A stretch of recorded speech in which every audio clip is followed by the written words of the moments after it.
तो कहते हैं देवी देवताओं के जो वरदान होते हैं वो ऐसे ही होते हैं जो नुकसान करने वाले होते हैं। ब्रह्मा जी भी ऐसा वरदान देते हैं। और कौन देते हैं ऐसे वरदान? हाँ, शिव जी दे देते हैं। शिव जी ये नहीं सोचते कि भाई, तो हिरण्यकशिपु को भय था कि विष्णु उसे पशु रूप में न मारे, तो उनके भाई का वध विष्णु जी ने किस रूप में किया था? हिरण्याक्ष का वध किसे किया था? वराह के रूप में किया। तो इसीलिए वो बड़ा चौकन्ना रहता था कि किस विष्णु आएंगे, किसी पशु रूप में आएंगे, सुदर्शन चक्र चला के भी मार सकते हैं, ऐसे भी मार सकते हैं, और इसलिए वो बहुत अलर्ट था। सभी प्रकार के काल और देशों से सावधानी बरती। उसे भय था कि अन्य देशों में न मारा डाला जाए, इसलिए उसने ऐसा वरदान मांगा। उसे पता था ब्रह्मा जी नहीं मारेंगे, किंतु यह चाहता था विष्णु और महेश्वर भी उसका वध न करे। ऐसा वरदान मांगा कि किसी भी तरह से मृत्यु को प्राप्त न हो सके। ऐसे ही रावण ने किया ना।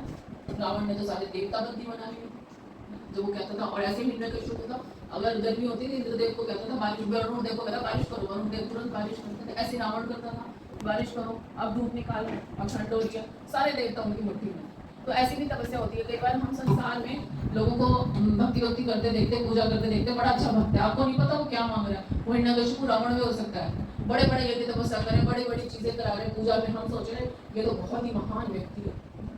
इंटेंशन नहीं पता। सबसे इम्पोर्टेंट है चेतना, किस इंटेंशन से करा जा रहा है काम, वही चीज है ना, वही चीज आप कर रहे हो। एक व्यक्ति भक्ति की दृष्टि से कर रहा है, एक व्यक्ति क्या कर रहा है? संसार को जीतने की दृष्टि से। मैं जीतूं, मैं पूरे कौन को ही जीत लूं, ऐसी भी बुद्धि रहती है।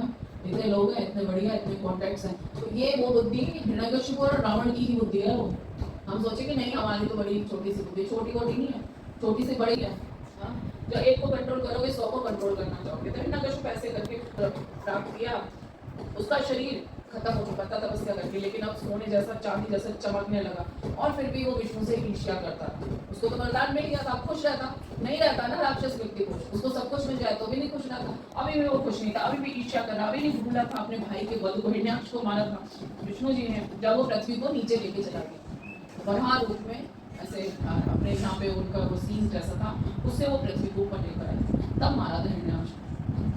वो अभी तक नहीं भूला था, उसने सबको अधीन कर लिया, इंद्र को भगा दिया उसकी जगह से, सारे स्थानों का स्वामी बन गया, एकदम विलासी जीवन जीने लगा और पागल हो गया। ब्रह्मा विष्णु, ब्रह्मा शिव जी, सारे देवता उसके अधीन होकर सेवा करने लगे। इसके बावजूद वो डिससेटिस्फाइड था।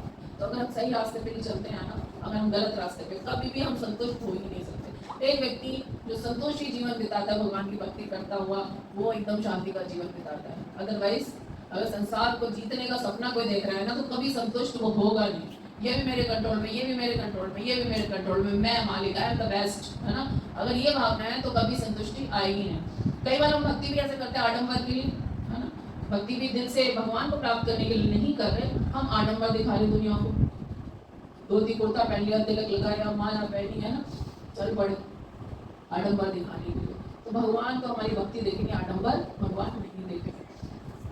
तो इस तरह से होता है, बहुत लोग भूलते हैं ऐसे। भगवान विष्णु ने देवताओं को बताया, सब लोग गए वहां पर कि बचाया जाएगा।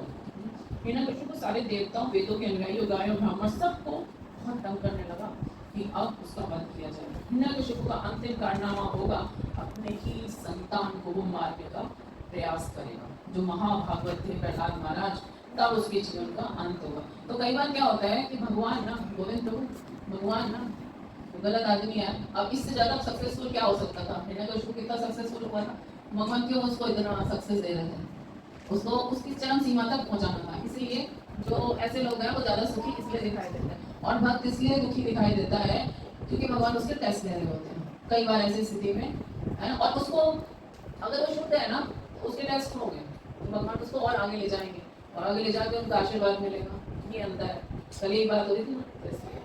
तो अंत में नारद मुनि हिरण्यकशिपु के पुत्र प्रहलाद महाराज के गुणों का वर्णन करते हैं, बताते हैं किस प्रकार एक पिता अपने योग्य पुत्र से ईर्ष्या करता है। तो इस तरह से ब्रह्मा जी ने ऐसा वरदान दिया जिसके कारण हिरण्यकशिपु को इतनी पावर है।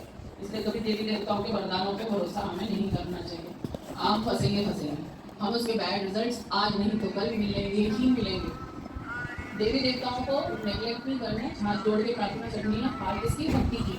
हाथ जोड़ने उनके आगे कर्म कांड करेंगे और हमसे कुछ भी मांगेंगे तो हम फंसने ही वाले हैं इन एनी केस।